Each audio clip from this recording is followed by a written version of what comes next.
प्रिय दर्शकों और श्रोताओं, जय सिया राम, जय श्री कृष्णा, जय माता दी।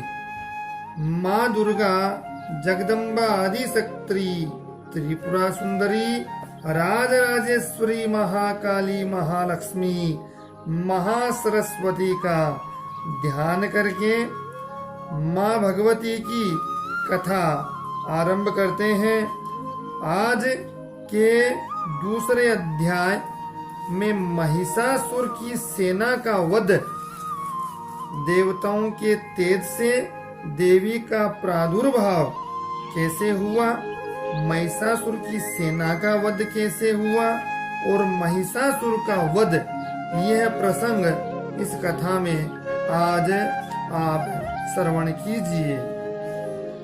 माँ भगवती महालक्ष्मी का ध्यान करके, जिनके हाथों में अक्षमाला, हर्षा, गदा, बाण, वज्र, पद्म, धनुष, कुंडिका, दंड, शक्ति, खड़ग, ढाल, शंख, घंटा, मधुपात्र, शूल, पाश और चक्र धारण करती है, ऐसी महिषासुर मर्दनी भगवती जगदम्बा लक्ष्मी का मैं ध्यान करता हूँ।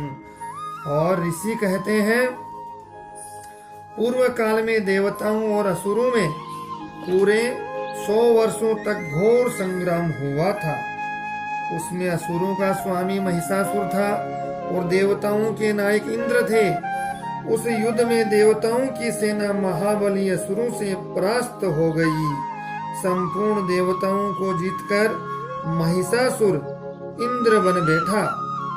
तब प्रजापति देवता प्रजापति ब्रह्मा जी को आज्ञा करके उस स्थान पर गए जहाँ भगवान शंकर और विष्णु विराजमान थे। देवताओं ने महिषासुर के पराक्रम तथा अपनी पराजय का यथावत वृत्तांत उन दोनों देवेश्वरों से विस्तार पूर्वक कह सुनाया। वे बोले, भगवान, महिषासुर सूर्य, इंद्र, अग्नि, वायु, चंद्रमा, यम, वरुण तथा अन्य देवताओं के भी अधिकार छीनकर स्वयं ही सबका अधिष्ठाता बना बैठा है। उस दुरात्मा महिष ने समस्त देवताओं को स्वर्ग से निकाल दिया है। अब वे मनुष्यों की भांति पृथ्वी पर विचरते हैं। दैत्यों की ये सारी करतूत हमने आप लोगों से कह सुनाई। अब हम आपकी ही शरण में आए हैं, उसके वध का कोई उपाय सोचिए। इस प्रकार देवताओं के वचन सुनकर भगवान विष्णु और शिव ने दैत्यों पर बड़ा क्रोध किया। उनकी भौहें तन गई और मुंह टेढ़ा हो गया। तब अत्यंत कोप में भरे हुए चक्रपाणी श्री विष्णु के मुख से एक महान तेज प्रकट हुआ। इस प्रकार ब्रह्मा, शंकर, इंद्र आदि अनन्य देवताओं के शरीर से भी बड़ा भारी तेज निकला। वह सब मिलकर एक हो गया। महान तेज का वह पुंज जाज्वल्यमान पर्वत सा जान पड़ा। देवताओं ने देखा, वहां उसकी ज्वालाएं संपूर्ण दिशाओं में व्याप्त हो रही थी। संपूर्ण देवताओं के शरीर से प्रकट हुए उस तेज की कहीं तुलना नहीं थी। एकत्रित होने पर वह एक नारी के रूप में परिणित हो गया और अपने प्रकाश से तीनों लोकों में व्याप्त जान पड़ा। भगवान शंकर का जो तेज था, उससे उस देवी का मुख प्रकट हुआ। यमराज के तेज से उसके सिर में बाल निकल आए। श्री विष्णु भगवान के तेज से उसकी भुजाएं उत्पन्न हुई। चंद्रमा के तेज से दोनों स्तनों, इंद्र के तेज से मध्य भाग और वरुण के तेज से जंघा पिंडली तथा पृथ्वी के तेज से नितंब भाग प्रकट हुआ। ब्रह्मा के तेज से दोनों चरण और सूर्य के तेज से उसकी अंगुलियां पैदा हुई। वसुओं के तेज से हाथों की अंगुलियां, कुबेर के तेज से नासिका प्रकट हुई है। उस देवी के दांत प्रजापति के तेज से और 3 नेत्र अग्नि के तेज से प्रकट हुए थे। उसकी भौहें संध्या के और कान वायु के तेज से उत्पन्न हुए थे। इस प्रकार से अनन्य देवताओं के तेज से भी उस कल्याणमयी देवी का आविर्भाव हुआ है। तदंतर समस्त देवताओं के तेज पुंज से प्रकट हुई देवी को देखकर महिषासुर के सताए हुए देवता बड़े प्रसन्न हुए। पिनाकधारी भगवान शंकर ने अपने शूल से एक शूल निकालकर उन्हें दे दिया। फिर भगवान विष्णु ने भी अपनी चक्र से चक्र उत्पन्न करके भगवती को अर्पण किया। वरुण ने शंख दिया, अग्नि ने उन्हें शक्ति दी, वायु ने धनुष दिया और बाण से भरे हुए 2 तरकस दिए। सहस्त्र नेत्रों वाले देवराज इंद्र ने अपने वज्र उत्पन्न करके उनको वज्र दे दिया। ऐरावत हाथी से उतारकर एक घंटा भी जो प्रदान किया है। यमराज ने काल दंड से दंड, वरुण ने पास, प्रजापति ने स्फटिक काक्ष की माला, ब्रह्मा जी ने कमंडलू भेंट किया है। सूर्य ने देवी के समस्त रोम कूपों में अपनी किरणों का तेज भर दिया। काल ने उन्हें चमकती हुई ढाल और तलवार दे दी। क्षीर समुद्र ने उज्जवल हार तथा कभी जीर्ण होने वाले 2 वस्त्र भेंट दिए हैं। साथ ही उन्होंने दिव्य चूड़ामणि, 2 कुंडल, कड़े, उज्जवल अर्धचंद्र, सब बाहों के लिए केयूर और दोनों चरणों के निर्मल नुपुर, गले की सुंदर हसली, सब अंगुलियों में पहनने के लिए रत्नों की बनी अंगूठियां भी दी है। विश्वकर्मा ने उन्हें अत्यंत निर्मल फरसा भेंट किया। साथ ही अनेक प्रकार के अस्त्र और अभेद्य कवच दिए। इनके सिवा मस्तक और वक्ष स्थल पर धारण करने के लिए कभी न कुम्भलाने वाले कमलों की मालाएं भी दी। जल्दी ने उन्हें सुंदर कमल का फूल भेंट किया। हिमालय ने सवारी के लिए सिंह तथा भांति भांति के रत्न समर्पित किए। धनाध्यक्ष कुबेर ने मधु से भरा पान पात्र दिया। संपूर्ण नागों के राजा शेष ने जो इस पृथ्वी को धारण करते हैं उन्हें बहुमूल्य मणियों से विभूषित नागहार भेंट दिया है। इसी प्रकार तथा अन्य देवताओं ने भी आभूषण और अस्त्र शस्त्र देकर देवी का सम्मान किया। तत्पश्चात उन्होंने बारंबार अट्टहास पूर्वक उच्च स्वर से गर्जना करी है। उनके भयंकर नाद से संपूर्ण आकाश गूंज उठा। देवी का वह अत्यंत उच्च स्वर से किया हुआ सिंहनाद कहीं समा न सका। आकाश उसके सामने लघु प्रतीत होने लगा। उससे बड़े जोर की प्रतिध्वनि हुई जिससे संपूर्ण विश्व में हलचल मच गई और समुद्र कांप उठे, पृथ्वी डोलने लगी, समस्त पर्वत हिलने लगे। उस समय देवताओं ने अत्यंत प्रसन्नता के साथ सिंह वाहिनी भवानी से कहा, देवी तुम्हारी जय हो, देवी तुम्हारी जय हो। साथ ही महर्षियों ने भक्ति भाव से विनम्र होकर उनका स्तवन किया है। संपूर्ण त्रिलोकी को शोभग्रस्त देखकर दैत्यगण अपनी समस्त सेना को कवच आदि से सुसज्जित करके हाथों में हथियार ले सहसा उठकर खड़े हो गए। उस समय महिषासुर ने बड़े क्रोध में आकर कहा, आहा यह क्या हो रहा है। फिर वह संपूर्ण असुरों से घिरकर उस सिंहनाद की ओर लक्ष्य करके दौड़ा। आगे पहुंचकर उसने देवी को देखा जो अपने प्रभा से 3 लोकों को प्रकाशित कर रही थी। उनके चरणों के भार से पृथ्वी दबी जा रही थी। माथे के मुकुट से आकाश में रेखा से खींच रही थी तथा वे अपने धनुष की टंकार से 7 पातालों को शुद्ध किए देती थी। देवी अपनी हजारों भुजाओं से संपूर्ण दिशाओं को आच्छादित करके खड़ी थी। तदंतर उनके साथ दैत्यों का युद्ध छिड़ गया। नाना प्रकार के अस्त्र शस्त्र के प्रहार हुए। संपूर्ण दिशाएं उद्भासित होने लगी। चिक्षुर नामक महान असुर महिषासुर का सेना नायक था। वह देवी के साथ युद्ध करने लगा। अन्य दैत्यों की चतुरंगिणी सेना के साथ वह चामर भी लड़ने लगा। 60,000 रथियों के साथ आकर उदग्र नामक महादैत्य ने लोहा लिया। 1 करोड़ रथियों को साथ लेकर महाहनु नामक दैत्य युद्ध करने लगा, जिसके रोए तलवार के समान तीखे थे। अति असीलोमा नाम का महादैत्य 5 करोड़ रथी सैनिकों सहित युद्ध में आ डटा। 60 लाख रथियों ने घिरा हुआ बास्कल नामक दैत्य भी उस युद्ध भूमि में लड़ने लगा।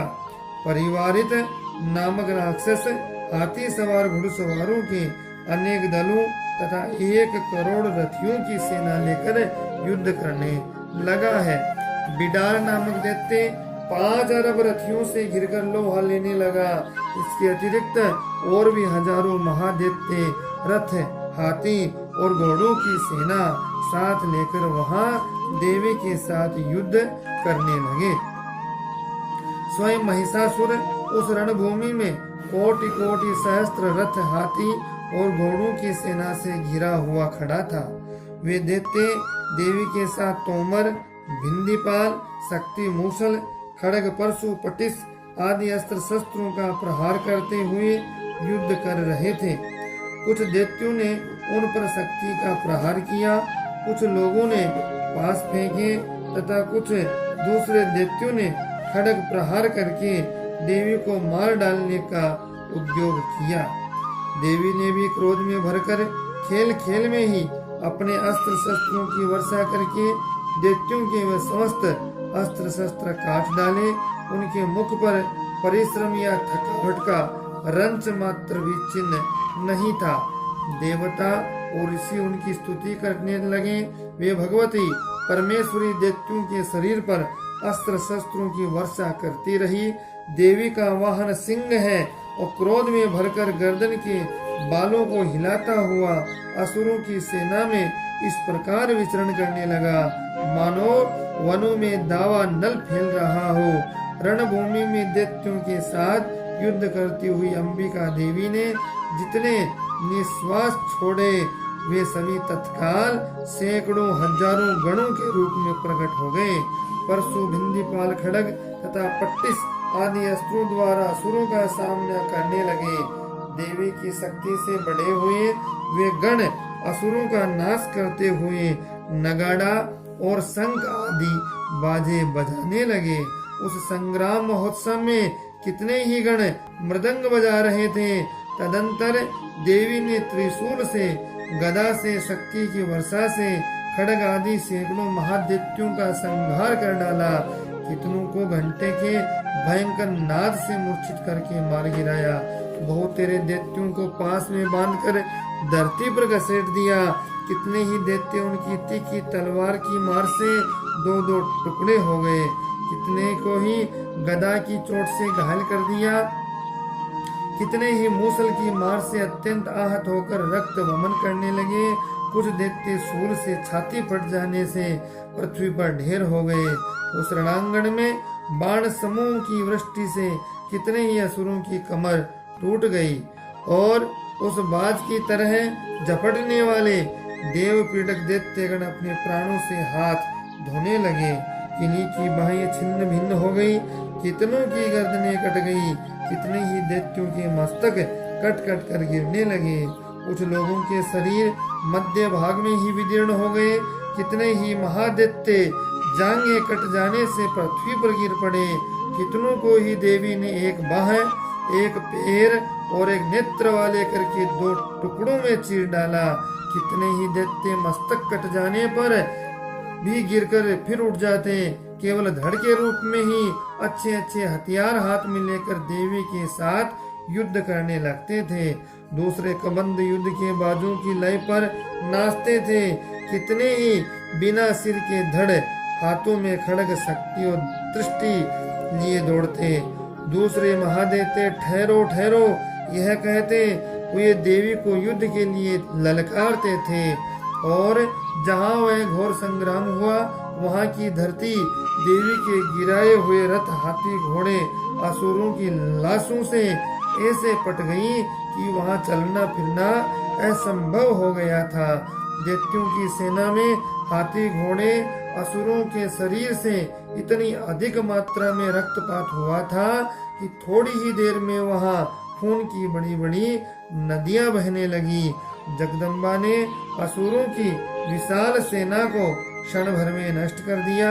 ठीक उसी तरह से जैसे घास फूस के भारे ढेर को आग कुछ ही क्षणों में भस्म कर देती है, वह सिंह भी गर्दन के बालों को हिला हिला कर जोर जोर से गर्जना करता हुआ दैत्यों के शरीर से मानो उनके प्राण चुने लेता था। वहां देवी के गणों ने भी उन महादैत्यों के साथ ऐसा युद्ध किया जिससे आकाश में खड़े हुए देवतागण उन पर बहुत संतुष्ट हुए और फूल बरसाने लगे। महिषासुर की सेना का वध इस प्रकार से हुआ है।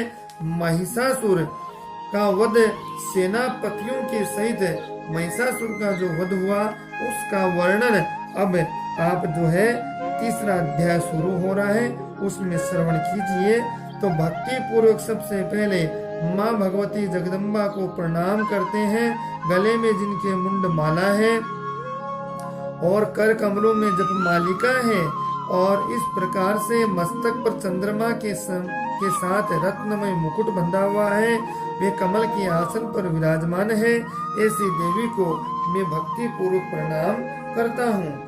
अब ऋषि कहते हैं कि दैत्यों की सेना को इस प्रकार तहस नहस होते देख महादैत्य सेनापति चिक्षुर क्रोध में भरकर अंबिका देवी से युद्ध करने के लिए आगे बढ़ा। वह असुर रणभूमि में देवी के ऊपर उस प्रकार बाणों की वर्षा करने लगा जैसे बादल मेरुगिरी के शिखर पर पानी की धार बरसा रहे हों। तब देवी ने अपने बाणों से उसके बाण समूह को अनायास ही काटकर उसके घोड़ों और सारथी को भी मार डाला। साथ ही उसके धनुष तथा अत्यंत ऊंची ध्वजा को भी तत्काल काट गिराया। धनुष कट जाने पर उसके अंगों को अपने बाणों से बींध डाला। धनुष, रथ, घोड़े और सारथी के नष्ट हो जाने पर वह असुर ढाल तलवार लेकर देवी की ओर दौड़ा। उसने तीखी धार वाली तलवार से सिंह के मस्तक पर चोट करके देवी की भी बाईं भुजा में बड़े वेग से प्रहार कर दिया। राजन, देवी की बाह पर पहुंचते ही वह तलवार टूट गई। फिर तो क्रोध से लाल आंखें करके उस राक्षस ने शूल हाथ में ले लिया और उसे उस महादैत्य ने भगवती भद्रकाली के ऊपर चलाया। वह शूल आकाश में गिरते हुए सूर्य मंडल की भांति अपने तेज से प्रज्वलित हो उठा। उस शूल को अपनी ओर आते देख देवी ने भी शूल का प्रहार किया। उससे राक्षस के शूल के सैकड़ों टुकड़े हो गए। साथ ही महादैत्य चिक्षुर की भी धज्जियां उड़ गई और वह प्राणों से हाथ धो बैठा। महिषासुर के सेनापति उस महापराक्रमी चिक्षुर के मारे जाने पर देवताओं को पीड़ा देने वाला चामर हाथी पर चढ़कर आया। उसने भी देवी के ऊपर शक्ति का प्रहार किया, किंतु जगदम्बा ने उसे अपने हुंकार से ही आहत एवं निष्प्रभ करके तत्काल पृथ्वी पर गिरा दिया। शक्ति टूटकर गिरी हुई देख चामर को बड़ा क्रोध हुआ। अब उसने शूल चलाया, किंतु देवी ने उसे भी अपने बाणों से काट डाला। इतने में ही देवी का सिंह उछलकर हाथी के मस्तक पर चढ़ बैठा और उस दैत्य के साथ खूब जोर लगाकर बाहु युद्ध करने लगा। वे दोनों लड़ते लड़ते हाथी से पृथ्वी पर आ गए और अत्यंत क्रोध में भरकर एक दूसरे पर बड़े भयंकर प्रहार करते हुए लड़ने लगे। तदंतर सिंह बड़े वेग से आकाश की ओर उछला। उधर से गिरते समय उसने पंजों की मार से चामर का सिर धड़ से अलग कर दिया। इस प्रकार उदग्र भी शिला और वृक्ष आदि की मार खाकर रणभूमि में देवी के हाथ से मारा गया तथा कराल भी दांतों, मुक्कों और थप्पड़ों की चोट से धराशायी हो गया। क्रोध में भरी हुई देवी ने गदा की चोट से उद्दत का कचूमर निकाल डाला। भिंदी पाल से वास्कल तथा बाणों के ताम्र अंधक को मौत के घाट उतार दिया। तीर नेत्रों वाली परमेश्वरी ने त्रिशूल का उग्रास से उग्र वीर्य तथा महाहनु नामक दैत्यों को मार डाला। तलवार की चोट से विडाल के मस्तक को धड़ से काट गिराया। दुर्धर और दुर्मुख इन दोनों को भी अपने बाणों से यमलोक भेज दिया। इस प्रकार अपनी सेना का संगार होता देखकर महिषासुर ने भैंसे का रूप धारण करके देवी के गणों को त्रास देना आरंभ कर दिया है। किन्हीं को थुतुन से मारता है तो किन्हीं के ऊपर खुरों का प्रहार करता है, किन्हीं किन्हीं के पूंछ से चोट पहुंचाकर कुछ को सींगों से विदीर्ण करके, कुछ गणों को वेग से और किन्हीं को सिंहनाद से, कुछ को चक्कर देकर कितनों को निश्वास वायु के झोंके से धराशायी कर दिया है। इस प्रकार गणों की सेना को गिराकर वह असुर महादेवी के सिंह को मारने के लिए झपटा। इससे जगदम्बा को बड़ा क्रोध हुआ। उधर महापराक्रमी महिषासुर भी क्रोध में भरकर धरती को खुरों से खोदने लगा। अपने सिंगों से ऊंचे ऊंचे पर्वतों को उठाकर फेंकने और गरजने लगा। उसके वेग से चक्कर देने के कारण पृथ्वी शुद्ध होकर फटने लगी। उसकी पूंछ से टकराकर समुद्र सब ओर से धरती को डुबोने लगा। हिलते हुए सिंगों के आघात से विदीर्ण होकर बादलों के टुकड़े टुकड़े हो गए। उसकी श्वास की प्रचंड वायु के वेग से उड़े हुए सैकड़ों पर्वत आकाश से गिरने लगे। इस प्रकार क्रोध में भरे हुए उस महादैत्य को अपनी ओर आते देखकर चंडिका ने उसका वध करने के लिए महान क्रोध किया। उन्होंने पास फेंककर उस महान असुर को बांध दिया और उस महासंग्राम में बंध जाने पर उसने भैंसे का रूप त्याग दिया और तत्काल सिंह के रूप में वह प्रकट हो गया। उस अवस्था में जगदम्बा ज्यों ही उसका मस्तक काटने के लिए उद्यत हुई, त्यों ही वह खड्गधारी पुरुष के रूप में दिखाई देने लगा। बार बार रूप बदलता रहा। तब देवी ने तुरंत ही बाणों की वर्षा करके ढाल और तलवार के साथ उस पुरुष को भी बींध डाला। इतने में ही वह महान गजराज के रूप में परिणित हो गया। तब अपने सूंड से देवी के विशाल सिंग को खींचने और गर्जने लगा। खींचते समय देवी ने तलवार से उसकी सूंड ही काट डाली। तब उस महादैत्य ने पुनः भैंसे का शरीर धारण कर लिया। पहले की भांति चराचर प्राणियों सहित तीनों लोकों को व्याकुल करने लगा। तब क्रोध में भरी हुई जगन माता चंडिका बारंबार उत्तम मधु का पान करने और लाल आंखें करके हंसने लगी। उधर वह बल और पराक्रम के मद से उन्मत्त हुआ राक्षस गरजने लगा। अपने सिंगों से चंडी के ऊपर पर्वतों को फेंकने लगा। उस समय देवी अपने बाणों के समूह से उसके फेंके हुए पर्वतों को चूर्ण करती हुई बोली। बोलते समय उनका मुख मधु के मद से लाल हो रहा था, वाणी लड़खड़ा रही थी। देवी ने कहा, ओ मूढ़, मैं जब तक मधु पीती हूँ तब तक तू क्षण भर के लिए खूब गर्ज ले। मेरे हाथों से यही तेरी मृत्यु हो जाने पर अब शीघ्र ही देवता भी गर्जना करेंगे। ऋषि कहते हैं, यूं कहकर देवी उछली और उस महादैत्य के ऊपर चढ़ गई। फिर अपने पैर से उसे दबाकर उन्होंने शूल से उसके कंठ में आघात किया। उनके पैर से दबा होने पर महिषासुर अपने मुख से अर्थात दूसरे रूप में बाहर होने लगा। अभी आधे शरीर से ही वह बाहर निकल नहीं पाया कि देवी ने अपने प्रभाव से उसे रोक दिया। आधा निकला होने पर भी वह महादैत्य देवी से युद्ध करने लगा। तब देवी ने बहुत बड़ी तलवार से उसका मस्तक काट गिराया। फिर तो हाहाकार करती हुई दैत्यों की सारी सेना भाग गई तथा संपूर्ण देवता अत्यंत प्रसन्न हो गए और देवताओं ने दिव्य महर्षियों के साथ मां भवानी दुर्गा देवी जगदम्बा का स्तवन किया, स्तुति की। गंधर्वराज गाने लगे, अप्सराएं नृत्य करने लगी। इस प्रकार से महिषासुर नाम वध का यह तीसरा अध्याय यहाँ पर संपूर्ण होता है और माँ भगवती जगदम्बा की आगे का जो अध्याय के अंतर्गत आप कथा सुनेंगे।